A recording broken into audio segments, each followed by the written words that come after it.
Hello à tous, c'est Gumi, bienvenue dans cette nouvelle vidéo sur le jeu Stephen. Aujourd'hui on va parler des dernières actualités qui ont été abordées par les développeurs de l'équipe Stephen sur Discord aujourd'hui pour répondre aux grandes inquiétudes en ce moment des joueurs sur le jeu. Il y a eu pas mal de grosses annonces, donc si t'es prêt, c'est parti. Alors comme d'habitude je vous ai fait un petit résumé des annonces sur mon Twitter, donc si t'es pas encore abonné je t'invite à le faire, donc c'est @GummyStephen. Donc au sommaire la Solana Chain et la BSC Chain, les Realms, les parchemins, un DEX de prévu, l'arrivée des badges et le partage d'énergie. Alors pour commencer l'équipe Stephen tient vraiment à insister sur le fait qu'ils sont au courant que plusieurs joueurs ont peur, que ces derniers jours il y a eu pas mal de FUD, c'est-à-dire de fear, d'uncertainty et de doubt qui ont été un peu au centre des discussions sur le jeu.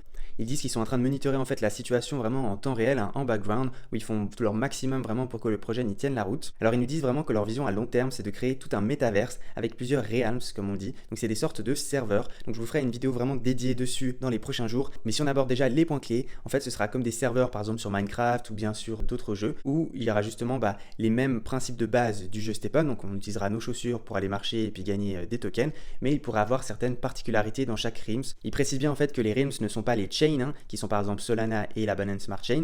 En fait, il pourra avoir plusieurs realms, donc plusieurs serveurs dans les chains en elles-mêmes. Donc par exemple, Solana, il pourra avoir, je sais pas moi, 3-4 serveurs, sur BSC, il pourra en avoir 3-4 aussi à l'avenir, etc.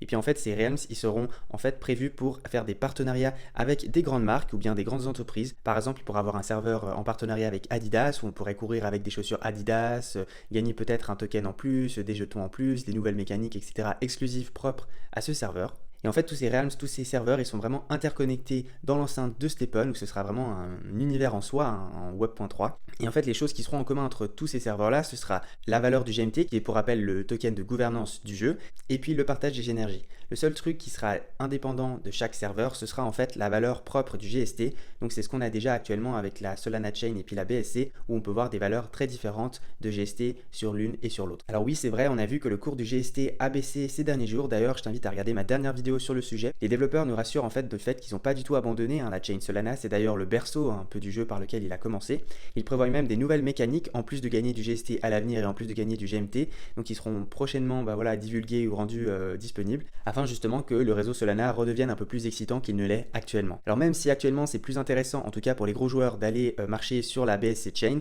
les développeurs ont insisté sur le fait que par exemple la Solana Chain, maintenant vu que le GST il baisse, les floor price des chaussures aussi ils baissent, donc c'est aussi beaucoup plus accessible pour les nouveaux entrants qui voudraient jouer à Stephen. Il y a les chaussures maintenant qui valent que 500$ sur la marketplace de Solana. L'un des côtés positifs c'est que ça permet d'être beaucoup plus abordable pour d'autres joueurs. Et justement vu que ce coût des chaussures il est moins cher sur la Solana Chain, quand le gain en GMT il sera disponible, et ça fera que ce sera beaucoup plus intéressant d'aller gagner du GMT sur la Solana Chain que d'aller en gagner sur la Binance Smart Chain. Donc c'est vraiment en fait leur souhait qu'il y a justement plusieurs manières de jouer à Stephen, plusieurs stratégies à faire, donc selon les envies des joueurs, et donc ça permettra plus de diversité et ainsi beaucoup plus de plaisir dans le jeu pour les joueurs. Alors justement il y a pas mal de gens qui souhaitaient que le système de partage d'énergie entre la chain Solana et la Binance Smart Chain soit un peu révoqué. En fait les développeurs ils ont confirmé qu'ils vont pas du tout enlever ce système de partage d'énergie, mais par contre qu'ils pourraient être amenés à le modifier à l'avenir, c'est-à-dire par exemple diminuer le nombre d'énergie qui sera partagée. Peut-être ce sera plus 100% des énergies partagées, mais peut-être 50%, donc voilà, tout dépendra en fait de comment la situation va évoluer. En tout cas ils nous ont bien confirmé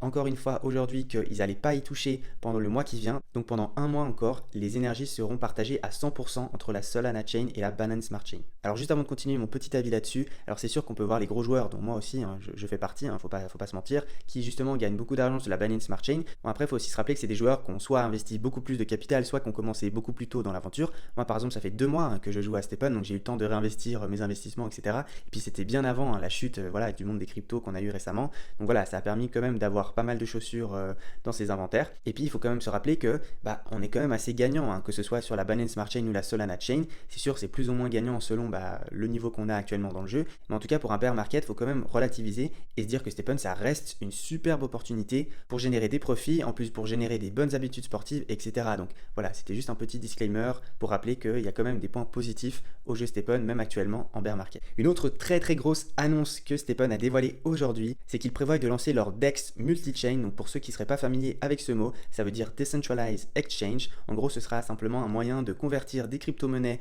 de manière décentralisée dans l'application ou bien peut-être en dehors, mais ce sera en tout cas un lien avec l'application. Donc on pourra par exemple changer du Solana en BNB directement dans l'application et ce sera vraiment multi-chain. Donc avec tous les serveurs, tous les rims, tous les chains qu'il y aura dans le jeu, tout sera interconnecté. Donc ça va permettre de faciliter les transactions dans le jeu. Il n'y aura plus besoin forcément de passer par un exchange comme par exemple Binance, Swissborg, etc. On pourra directement le faire dans le jeu STEPN. Donc c'est aussi un gros avantage de pouvoir ramener des joueurs directement dans l'application sans qu'il y ait trop de barrières à l'entrée. Et puis ça viendrait dans la logique de créer tout un écosystème en soi de Web 3.0. Ils ont ensuite parlé des parchemins. Donc ils nous ont bien dit que tous les joueurs auront une chance d'obtenir les parchemins. Donc ce ne sera pas seulement réservé pour les joueurs qui ont plusieurs chaussures, mais en fait du moment qu'on a une chaussure, on aura des chances d'obtenir un parchemin. Pour rappel, les parchemins seront bientôt obligatoires pour devoir mint des chaussures, c'est-à-dire en reproduire deux pour en créer une troisième.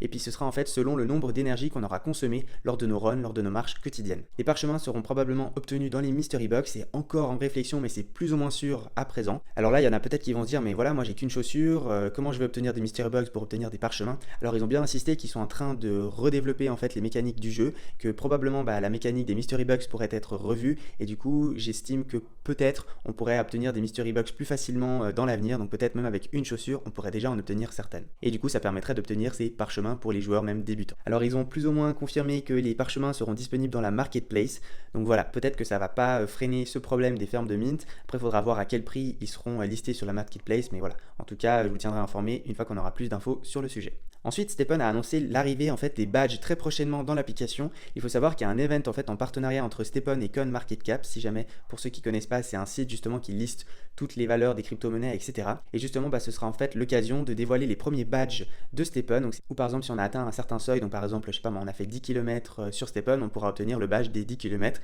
Et peut-être que ces badges auront des fonctionnalités dans l'application qui apporteront des bonus, peut-être dans les GST qu'on pourrait gagner tous les jours, etc. Donc voilà, en tout cas, c'est super cool. Et puis les premiers badges de cet event serviront de test pour la suite. Ils ont ensuite dit que l'event Skin Panda, donc qui serait un event justement qui aurait dû être déployé en mai, qui aurait du coup permis d'obtenir des skins à l'effigie du panda pour nos chaussures, sera en fait retardé et sortira plutôt d'ici 2 semaines, donc probablement durant le mois de juin, justement parce qu'il y a eu pas mal de retard ces derniers jours à cause de pas mal de soucis. Notamment, ils ont bien insisté qu'ils reçoivent un nombre important d'attaques et DDoS. En fait, pour ceux qui ne seraient pas familiers avec ça, c'est quand il y a des gens mal intentionnés qui essayent en fait d'envoyer plein de requêtes sur l'application STEPN, mais genre des milliers, des centaines de milliers, vraiment en très peu de temps, donc en quelques secondes pour essayer de faire crasher un peu l'application et en profiter par derrière. Donc pour nous, en tant qu'utilisateurs lambda de STEPN, on ressent pas trop ces attaques DDoS. On a peut-être des fois des petits lags, mais pour l'équipe STEPN, c'est beaucoup de travail. Ils en ont environ 30 par jour, donc c'est vraiment énorme. Et c'est ça en fait qui les retarde beaucoup et qui peut expliquer du coup que tout ce qu'ils nous annoncent peut-être prend beaucoup plus de temps à être mis en place que prévu. Et puis finalement, pour finir, le mot de la fin de la part de l'équipe des développeurs STEPN, c'est vraiment que leur objectif premier n'est pas que les joueurs gagnent de l'argent. Alors certes, c'est sûr que c'est un avantage que nous on y trouve actuellement, mais pour eux, c'est pas vraiment leur objectif à long terme. Eux, ils veulent vraiment créer tout un écosystème Web 3.0 pour faire migrer justement les personnes qui sont en Web 2.0 vers cet écosystème-là. Ils veulent nous permettre de créer des nouvelles habitudes sportives tout en limitant aussi nos empreintes carbone. Donc ils ont vraiment de gros projets sur le long terme pour leur jeu STEPN. Donc voilà, plein d'idées, plein de choses qui pourraient être mises en place à l'avenir. Donc voilà, je sais que c'est pas évident avec ce bear market, qu'il y a beaucoup de peur, beaucoup d'inquiétudes, mais j'ai trouvé que cet AIMA était assez rassurant et puis j'ai hâte de voir la suite. Donc voilà, c'est tout pour cette vidéo. Je tenais à vous remercier parce qu'on a atteint les 8000 abonnés sur YouTube et puis les 5000 abonnés sur Twitter. Donc merci beaucoup à tous, ça me donne beaucoup de force à continuer de vous partager tout ce contenu sur STEPN. N'hésitez pas à vous abonner à Twitter et à YouTube pour ne pas rater les futurs posts sur le sujet. Prenez soin de vous, bon run et puis on se retrouve pour la prochaine. Ciao!